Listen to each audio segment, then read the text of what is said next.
breaking news that's coming in. Over 100 people have been detained in anti-terror raids across Jammu and Kashmir.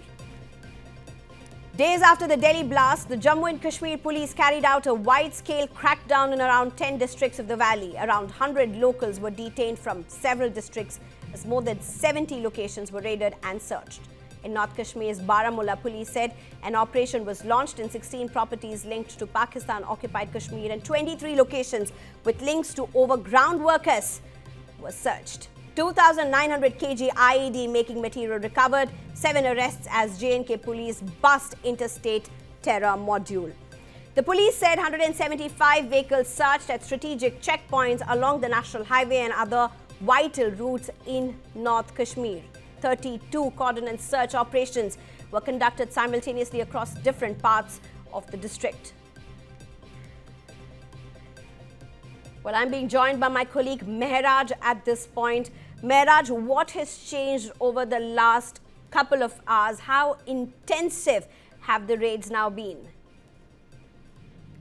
Well, Neha, these raids are continuing since last week, and we can say now these raids are entered into the 10th day today, and so far, as for what we are learning from our sources, that more than 100 people have been detained, especially those people have been detained who have some suspicions from security forces that these are in connection with the OGW network, or they have the relatives in Pakistan-occupied Kashmir or in Pakistan, and that is what we are learning from our sources, that such people have been detained and questioned, and some of them have been released as well. But so far, as per what security forces are telling us, that more than 100 people have been detained in connection with OGW network, sleeper cells, and with the anti-nation activities. But so far, as per what recent network terror module busted in Faridabad, after which security force and Jammu Kashmir Police especially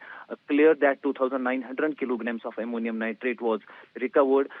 So security forces here are also cracking that network as well, and many doctors are getting questioned, detained and questioned, and then the doctors who are believed to be without any suspicion, they are released as well. But so far, the security forces are conducting investigation on dual modes. The first mode is for the relatives of those who are residing in Pakistan-occupied Kashmir, and on the other hand, they are also working on the case which is regarding to the busting of terror network in Faridabad as well. Back to you. Well, Mehraj, please stay with us, because it's interesting you talk about a crackdown on doctors, some of them who have taken into custody, some of them who are eventually released after questioning. A question that's now emerging is there seems to be the involvement or widening of terror now to white-collar terrorism, as it were. Now, has this been part of probes in Kashmir area earlier, or is this more intensive and on focus after the Delhi terror attack?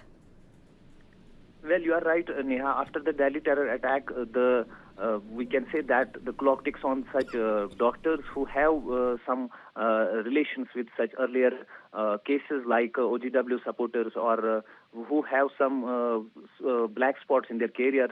Those doctors are getting questioned as well, and some doctors who are there in the connection with these doctors are also getting questioned and investigated, and are eventually released after that. But so far, we are seeing that this white-collar, we can say that white-collar terrorism and supporters are getting more strictly questioned, and investigation is right now going on, and that is what we are getting from security forces. Yeah. Mehraj, thank you very much for joining us with those details.